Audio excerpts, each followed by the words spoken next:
It's been 10 years since Michael Wood's life began anew. That's when the now married father of two made what could have been a fatal decision. MTN's Shannon News shares his powerful story of gratitude and hope as we continue our MTN Zero Suicide initiative. A double life. I just kind of panicked that my life was exposed of these two lives, all these lies. And I had to come up with an explanation of it, and I was really too proud, and I didn't really want to admit to my family that I was kind of lying to them and that I felt like I was supposed to be the responsible one. Now 27-year-old Michael Woods describes his 16-year-old self, a dichotomy of who he was with different people.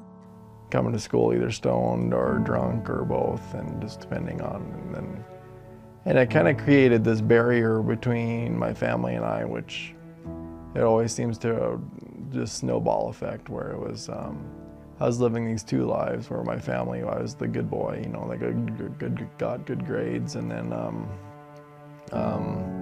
the bad boys for my friends, where I was the comedian and the drunk and the stoner and all that. The burdensome effort to keep up both lives, both versions of himself, caused problems in his relationships, which led to him being bullied and beat up, and eventually Mike lost his job. Deeply hated myself for who I had become and felt like I was out of control, and there was no turning back, and there was no way to get back to the potential I had. Mike describes the loss of his job as the tipping point in his thinking. He drove to one of his favorite fishing spots.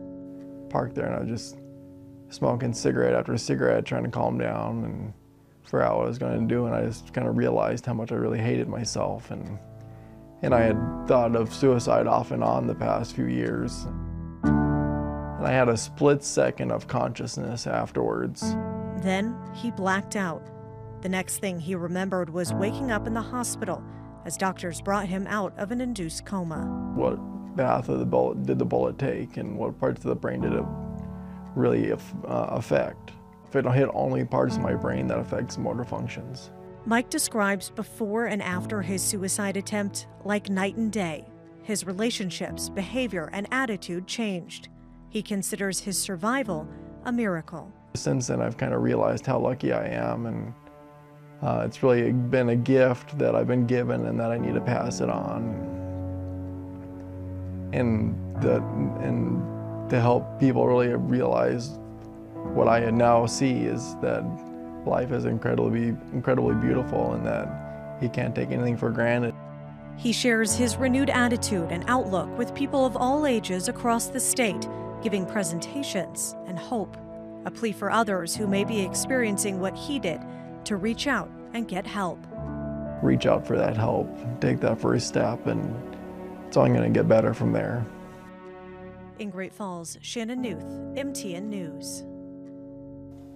Michael has a Facebook page where he posts videos and suicide prevention resources. It's called Out of the Woods, and you can find a link to it along with other resources